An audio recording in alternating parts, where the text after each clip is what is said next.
Claude Lemieux and Shane Corson would stay out on the ice at the end of warm-up and shoot all the pucks in the other team's net. We just went on about our routine, and all of a sudden, I guess, Philadelphia noticed that what we were doing, and I guess they took it personal. Chico Resch, before he left the ice, turned the net around and put it up against the boards. So Corson and Lemieux left the ice. And so when Eddie and Chico came off the ice, Corson and Lemieux came back out.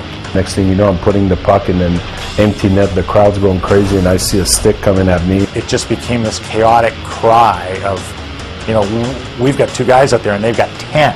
What was to be a little gamesmanship and fun turned into an ugly 15-minute scene, unlike anything that the veterans here at the Forum can recall. Whatever they had on their feet at the time, they just came out.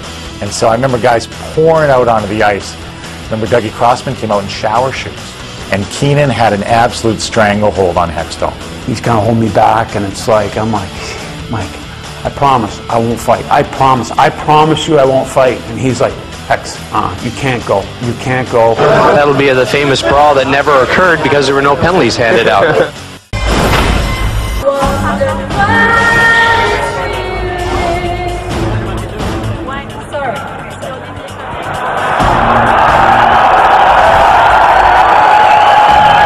The reality is, you feel bad laughing, but you have to laugh.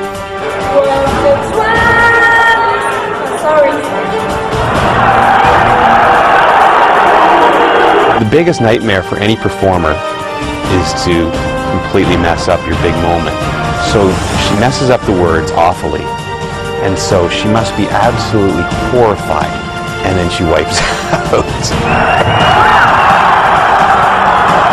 As soon as you know that the girl's okay and that she didn't hurt herself, I'm sorry, but it's fine.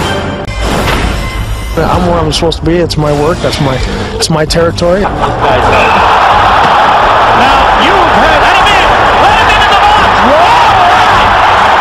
Watch the lawsuit, Ty. Watch the lawsuit. Squirting water obviously isn't the right thing to do to react to what's happening to you, obviously, but you know, I felt that's the only way I can get back at somebody when I'm getting drenched with beer and things thrown at me. Kevin Collins, he's broken up fights before, but not in the penalty box. I think a lot of fans think that they're very tough when the glass is in front of them. Hey, how are you enjoying the game, big fella? When the glass is removed and they fall into the field of play, their toughness goes away pretty quickly. I had enough. I mean, you know, you can't go to the game, watch the game, and I didn't mean to go in the box. The glass broke and I fell into the box. You know, that's all part of the game. It's nice to see the fans get involved, I guess.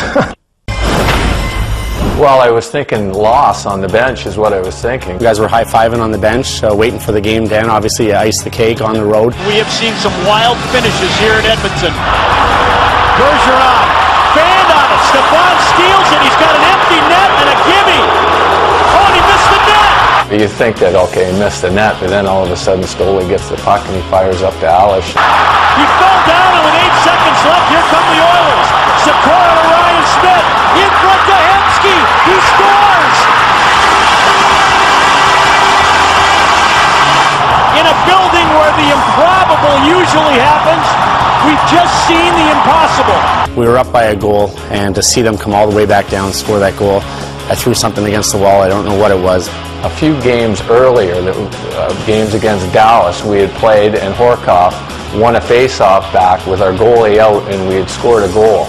And Mick Magoo waved the goal off and said it was a hand pass, and it turned out that it wasn't. So I always believed that was retribution for that missed call. Unbelievable. Doesn't do it justice. Once it was done and we ended up winning the game in overtime, then we just kind of joked about it the whole night and made fun of them. Ask a hockey fan, what do you remember about Patrick Stepan? That's the only thing they're going to remember, and that's Bill Bucknerish. Jeez, I'm sorry, Patrick. That one's going to haunt you forever.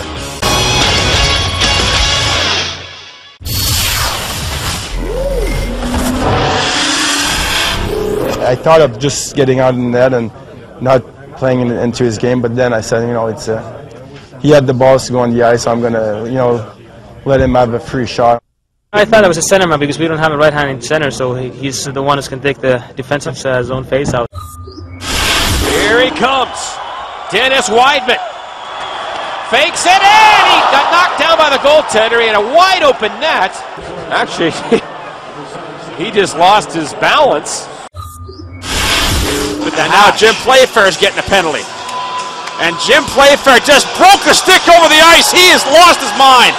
Jim Playfair is throwing the stick on the ice. Unbelievable. He's throwing his jacket off. Jim Playfair is going nuts on Jamie Koharski right now. And the fans are with them. And he's going to break a second stick. He's on the top of the bench, and Jim Playfair once again throws another stick out in the ice. Fans pretty much can be pretty creative and end up on that ice in certain instances. Well, this fella very creative. He's doing it sans clothes. Rob Ray's eyes lit up like it was Christmas.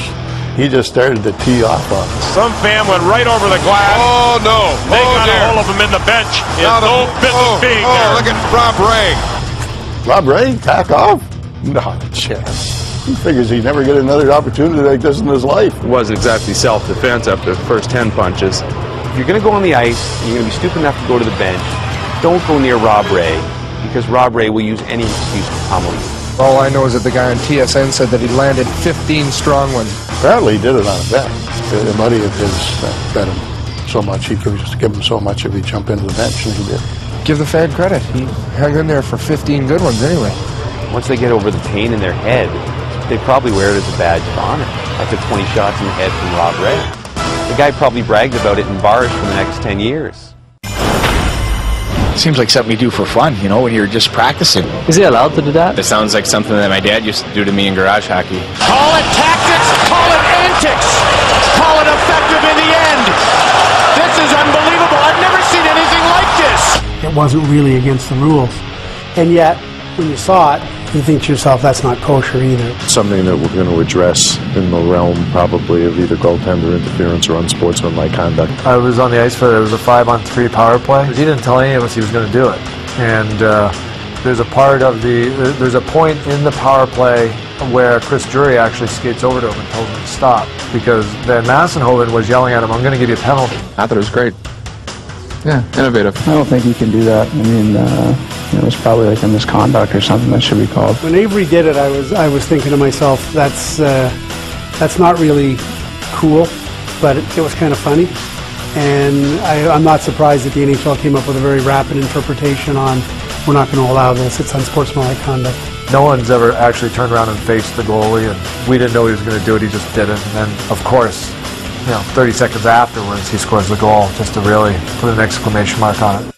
It was a great hockey game, and it finished with a breakaway by Phil Esposito on Jerry Cheevers with less than 10 seconds to go in the game. Up to Esposito, one side, in alone. Cheevers saves. We're up 4-3. Espo gets a breakaway, and he goes and misses. You would not believe that finish. I think I just tapped Cheesy on the pads and headed off to the locker room. Rick Middleton strolled in, and I said, well, where is everybody? And he said, there's some sort of beef going on out there. Well, we got a little thing going on here. And all of a sudden, one of the fans grabs a stick and starts, as these guys are all piled in, just smacking away. The fans are now getting involved.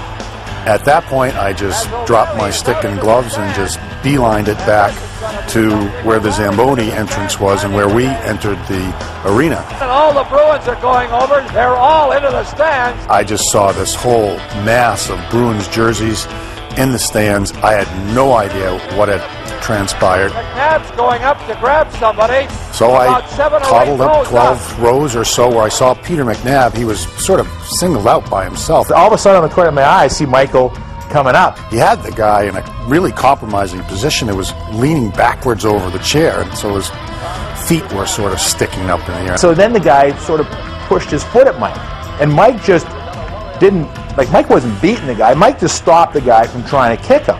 I grabbed the shoe and sort of gave it a double pump and hit him with his penny loafer, not in the head, not in the face, on his leg. And the worst thing I did, I think, that night was I took the shoe and threw it on the ice. So he was going home that night with one shoe on and one shoe off. Just a wild scene at Madison Square Garden. Somebody could get seriously hurt. How many games would you get now? I get that asked a lot. I don't know if you can get more than life.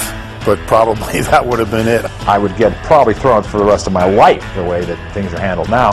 Of all the things throughout my career, 13 years of professional hockey, no matter what I've done since or what I'll do in the future, I'll live with a shoe.